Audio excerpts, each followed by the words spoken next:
সচেতনতাটা আসলে আমাদের তৈরি করতে হবে মানে একদম লেভেল থেকে, আমাদের পরিবার থেকে।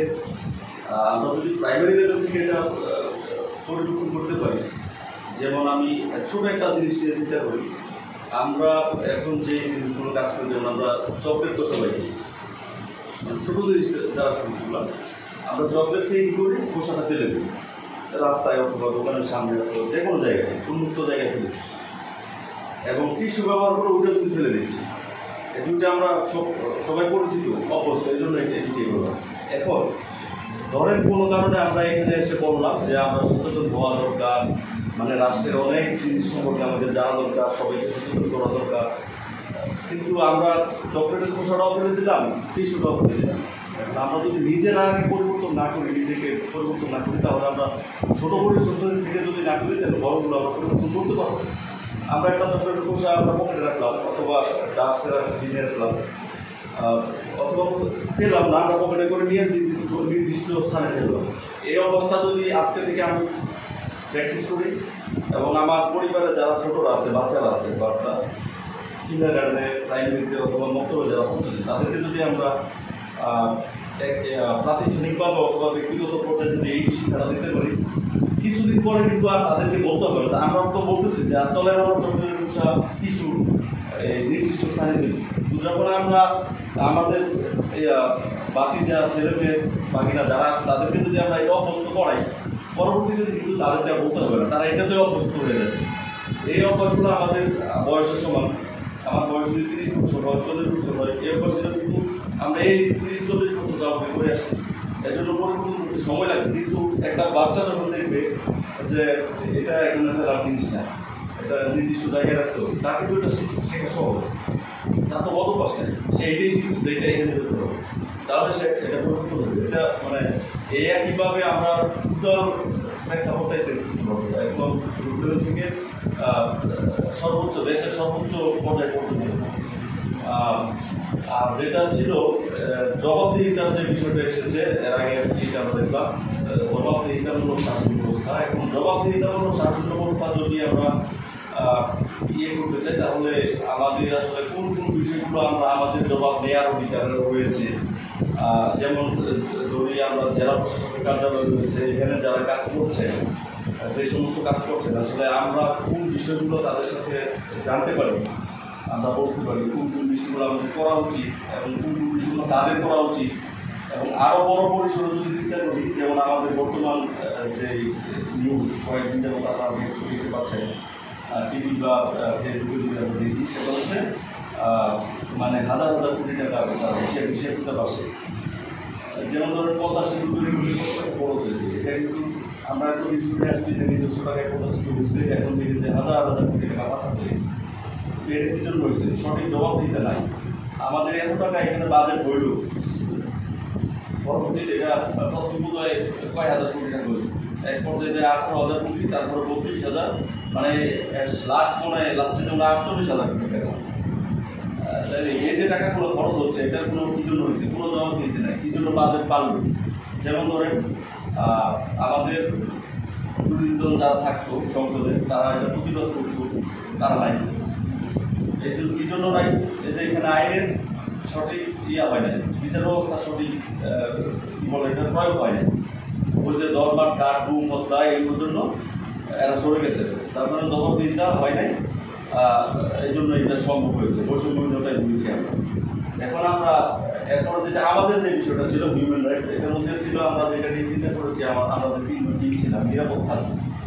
আসলে আমাদের বাস্তবগুলো অবশ্যই খেতে হবে, আমরা বেশি না খাই, মানে অল্প হলেও এটা নিরাপদ খাদ্য খেতে হবে। যদি আমরা অনিরাপদ পানি খাই, আমরা বিভিন্ন রোগে ভুগবো। এই জন্য আমাদের নিরাপদ পানি আর নিরাপদ যে খাবারগুলো আছে মেডিসিন বিহীন আমাদের চেষ্টা করতে হবে, এবং এটা যাতে স্বল্পমূল্যে পাই, সরকার থেকে ব্যবস্থাটা করে এই বিষয়গুলো নিয়ে আমাদের কাজ করতে হবে এবং মানুষকে সচেতন করতে হবে। আমরা একটি ভালো জিনিস থেকে নিয়ে আসলাম, একদম আমার ক্ষেত থেকে নিয়ে আসলাম, কিন্তু রান্নার সময় এটা অনিরাপদ হয়ে গেল, আমরা সঠিকভাবে করলাম না, আমরা পরিষ্কার পরিচ্ছন্নতা মেনটেন করলাম, আমরা সঠিক পাত্র ব্যবহার করলাম, খাওয়ার সময় আমরা সঠিকভাবে হাত মিলাম, আমরা ওয়াশরুম থেকে বেরোয় সঠিকভাবে হাত মিলাম। এই যে জিনিসগুলো, এগুলো সবকটাই নিরাপদ খাদ্য পরে আমরা যত ভালো জিনিস শিখাই, আমরা যদি হাতটা ভালো না থাকে তাহলে কিন্তু খারাপ হয়ে যাবে। আর গেল একটা, তারপর হচ্ছে সুস্বাস্থ্য। এটার সাথে কিন্তু এটা একদম সম্পর্ক হবে।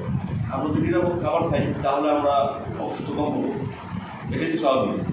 এবং যদি কোনো কারণে অসুস্থ হই তাহলে আমাদের সুচিকিৎসা দরকার। আমরা কোন জায়গায় গেলে সঠিক চিকিৎসা পাবো এটা আমাদের অধিকার আছে, আমাদের প্রতিষ্ঠান আছে, কিন্তু আমরা বুঝতে যাচ্ছি না এবং আমরা বিভিন্ন ভাবে প্রতারিত হচ্ছি।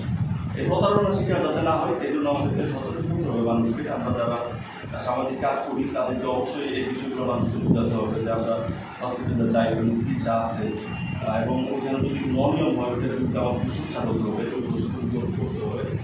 তারপর হচ্ছে নিরাপদ সড়ক। আমরা যদি বাসা থেকে হসপিটাল যাই তাহলে আমাদের নিরাপদ সড়ক অবশ্যই লাগবে। এটা আমরা অবশ্যই এটার জন্য যথাযথ ব্যবস্থাপনায় যারা রয়েছে কর্তৃপক্ষ তাদেরকে দৃষ্টি আকর্ষণ করবো। এখন যদি আমরা না পারি আমরা ব্যক্তিগত বা সামাজিক পর্যায়ে থেকে আমরা আমাদের চেষ্টা করতে হবে যাতে আশেপাশে আমরা যতটুকু সম্ভব আমাদের ব্যক্তিগত উদ্যোগে আমরা করার ব্যবস্থা করবো। এখন যেটা হচ্ছে এরপরে বাক স্বাধীনতা, এই যে আমি এতটুকু কথা এখানে বললাম, অনেক কথা কিন্তু সরকারের বিপক্ষে রয়েছে। এই স্বাধীনতাটা আমার আগে লাগে। এখন এইটুকু যদি আমার না থাকে আমি তো সিটি মেয়র কাছে বলতে পারবো না যে আমার এটা কী করে, কেন করতেছে না। আমি জেলা প্রশাসনের সামনে মানব করতে পারবো না। আমাদের এই জন্য আমাদের বাসা স্বাধীনতা দরকার। তারপর হচ্ছে চাকরি বা ব্যবসা করার পরিবেশ নিশ্চিত করা। এখন চাকরির বিষয়টা হচ্ছে এটা সকল দেশেই একটা নির্দিষ্ট পরিমাণ চাকরির ব্যবস্থা থাকে, এরপরে হয়তো থাকে না। আমাদের দেশে যেহেতু জনগণ অনেক বেশি এবং বেকার সংখ্যা অনেক বেশি, আমরা যদি এই জনগণগুলোকে কাজের মাধ্যমে চাকরি করতে পারি, টাকা আর্ন ব্যবস্থা করতে পারি, তাহলে দেশ অবশ্যই উন্নত হবে। যেটা নজির আমরা দেখছি চীন দেশে হয়েছে, তারা চাকরির উপর নির্ভরশীল না। এটা অবশ্যই সরকার এবং বিভিন্ন যেই দাতার সংগঠন বা সংস্থাগুলো রয়েছে তাদের সহযোগিতা আমরা অবশ্যই আশা করবো এবং নিজেরা সচেতন হবো এবং আইনের সঠিক ব্যবহার করবো। এখন আমরা চিকিৎসা নিরাপদ খাদ্য, নিরাপদ সড়ক, বাক স্বাধীনতা, চাকরি বা ব্যবসার সঠিক পরিকল্পনা বা বাস্তবায়ন করা কোনোটাই যদি আইনের শাসন সঠিক না তাহলে এটা সম্ভব না। এটা অবশ্যই আইনের সঠিক ব্যবহার হতে হবে। এখন আমি একটা ব্যবসায় গেলাম, আমার কাছে এখন একটা চাপাবো, একটা প্রতিষ্ঠান দিলাম যে আমার এখানে ব্যবসা করতে হলে 15,000 টাকা চাঁদা দিতে হবে। এখন যদি আইনের সঠিক ব্যবহার হয়, আমি কর্তৃপক্ষকে জানালাম, তাকে ধরে নিয়ে গেল বা ব্যবস্থা নিল। কিন্তু আইনের যদি সঠিক ব্যবহার না হয় তারা তার সাথে যুক্ত করবে, তুই দে তোর ফেরত দিলাম 30 টাকাতে তুই আমার দিবি। মানে এই সিস্টেমটাই হচ্ছে। আমরা তো ধরে দিয়ে দিচ্ছি পুলিশের কাছে, পুলিশে কিন্তু তাকে রেখে ছেড়ে দিচ্ছে, কিছু টাকা নেই, 50,000 টাকা নিয়ে ছেড়ে দিচ্ছে। তার মানে কি হয়েছে, চোরের আরো উৎসাহ দিল যে 50,000 পিছল দেবেন একটা কাম। মানে এইভাবে সব জায়গায় এই এক অবস্থা।